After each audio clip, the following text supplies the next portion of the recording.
कुछ लोग हैं, वे कहते हैं ध्यान में बड़ी झलक मिली, लेकिन फिर खो गई।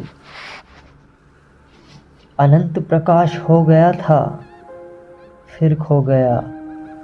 आनंद ही आनंद हो गया था, लेकिन अब कहाँ है। अब खोजते हैं और नहीं मिलता। झलक का मतलब है पास पहुँच गए थे। झलक तो खो ही जाएगी, इसलिए ध्यान ज़्यादा से ज़्यादा झलक ही दे सकता है। उस पर भी मत रुक जाना कि उसी झलक को पकड़कर बार बार खोजते रहना है। ध्यान का तो मूल्य ही इतना है कि झलक मिल जाए, फिर आगे जाना है समाधि में, ताकि आप पुष्प ही हो जाएं। ध्यान में झलक है, समाधि में है हो जाना। झलकों पर मत रुकना, झलके बड़ी प्रीतिकर हैं। सारा जगत बासा मालूम पड़ने लगता है। एक झलक ध्यान में मिल जाए उस जीवंत की, उस फूल की, उस खिलावट की जो भीतर है, तो सारा जगत फीका और व्यर्थ हो जाता है। लेकिन फिर कुछ लोग झलकों को पकड़ लेते हैं और उन्हीं को दोहराने लगते हैं और सोचते हैं सब हो गया। नहीं, जब तक आप ही ना हो जाए, ईश्वर ही जब तक आप ना हो जाए, तब तक भरोसा मत करना कि ईश्वर हैं। हो सकते हैं, क्योंकि हैं ही। खोलना है जरा, उघाड़ना है जरा। छिपे हैं, मौजूद हैं अभी और यहीं।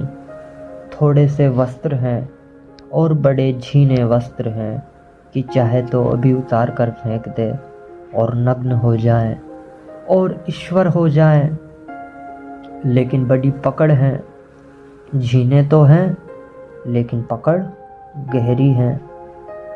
क्यों है ये पकड़ इतनी? यह पकड़ है क्योंकि हम सोचते हैं ये वस्त्र ही हमारा होना है, यही हम हैं। इसके अलावा हमें कुछ और किसी अस्तित्व का पता नहीं। इस उपनिषद में इशारे होंगे उस अस्तित्व के जो वस्त्रों के पार हैं।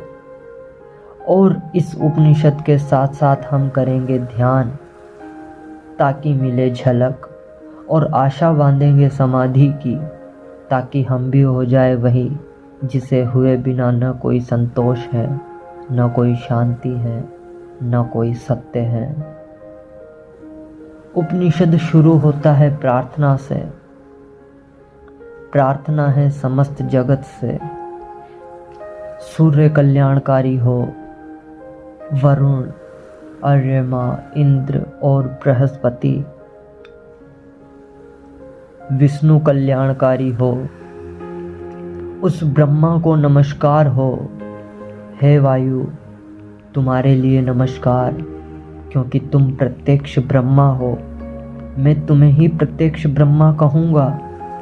सत्य और रीत वे सब मेरी रक्षा करे। आचार्य की भी इस प्रार्थना से शुरू होता है। धर्म की यात्रा प्रार्थना से शुरू होगी ही। प्रार्थना का अर्थ है आस्था, आशा। प्रार्थना का अर्थ है इस सारे जगत के साथ हमारे जुड़े हुए होने का भाव। प्रार्थना का अर्थ है मुझ अकेले से क्या होगा, मुझ अकेले से होता तो हो गया होता। मुझ अकेले से तो क्षुद्र भी नहीं सध पाया। चाहता धन मिल जाए, वो भी नहीं मिला। चाहता पद मिल जाए, वो भी ना मिला।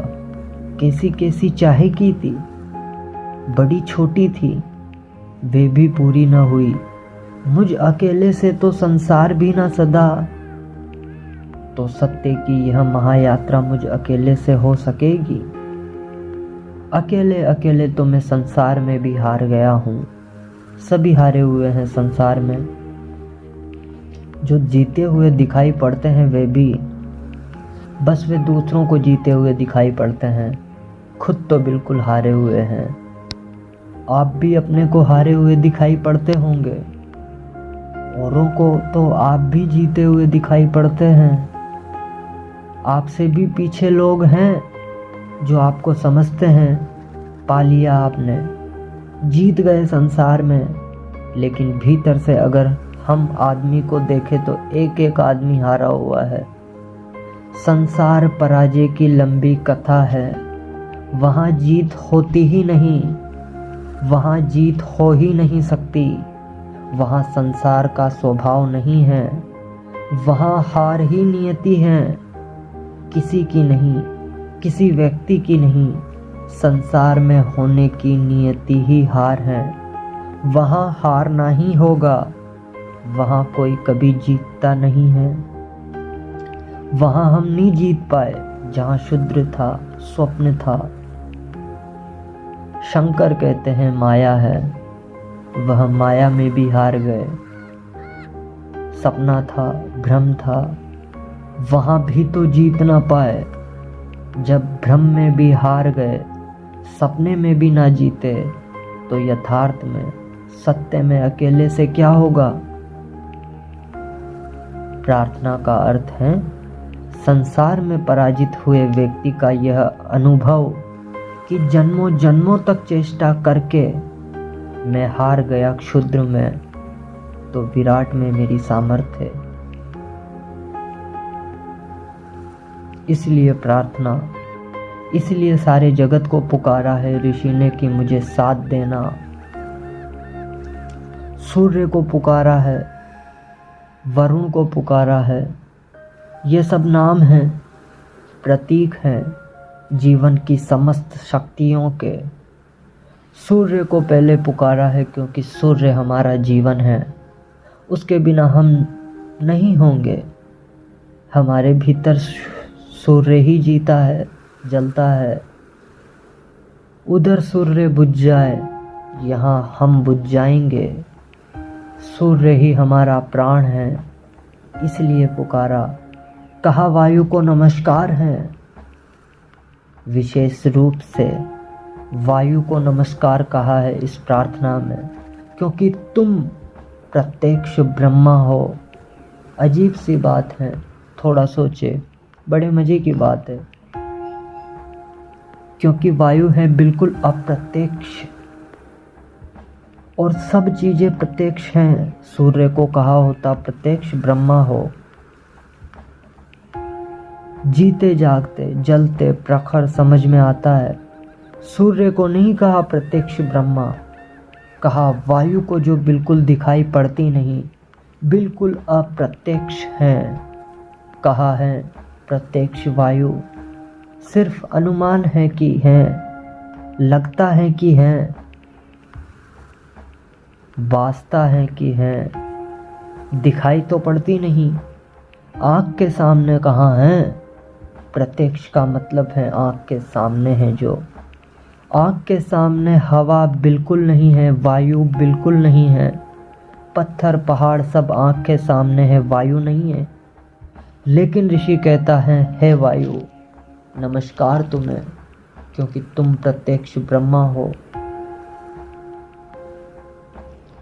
इसीलिए कहा कि वायु जैसे दिखाई नहीं पड़ती और है, और आँख को दिखाई नहीं पड़ती फिर भी आँख को छू रही है प्रतिपल।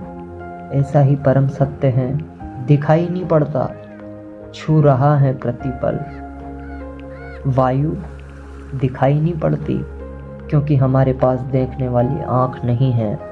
वायु तो यहाँ है, वायु के बिना तो हम भी नहीं हो सकते हैं। वही तो हमारी श्वास में हमें संभाले हैं, उसका ही आवागमन तो हमारा सारा जीवन है।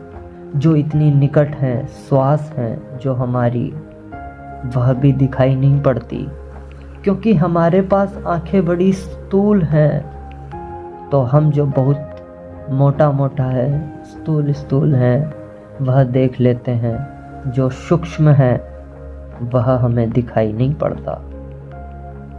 वायु सूक्ष्मतम है, हमारे सामने मौजूद हैं, भीतर मौजूद हैं, बाहर मौजूद हैं, रोए रोए में मौजूद हैं।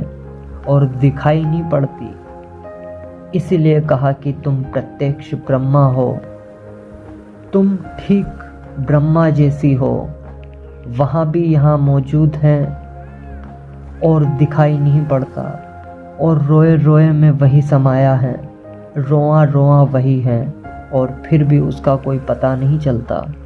इसीलिए वायु को नमस्कार किया है कि हम वायु को तो जानते हैं, ब्रह्मा को नहीं जानते।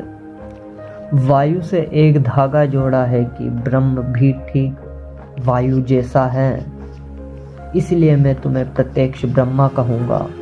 ऋषि कहता है वायु को सत्य और ऋत के सामने भी कहूँगा, क्योंकि तुम ठीक उस जैसी हो जो है और जिसका हमें पता नहीं है, जो हम स्वयं हैं और जिसका हमें पता नहीं है, जो अभी और यहाँ सदा से मौजूद है और हमें उसका पता नहीं है। लेकिन यह खोज पूरी हो सके अगर सब देवता रक्षा करें।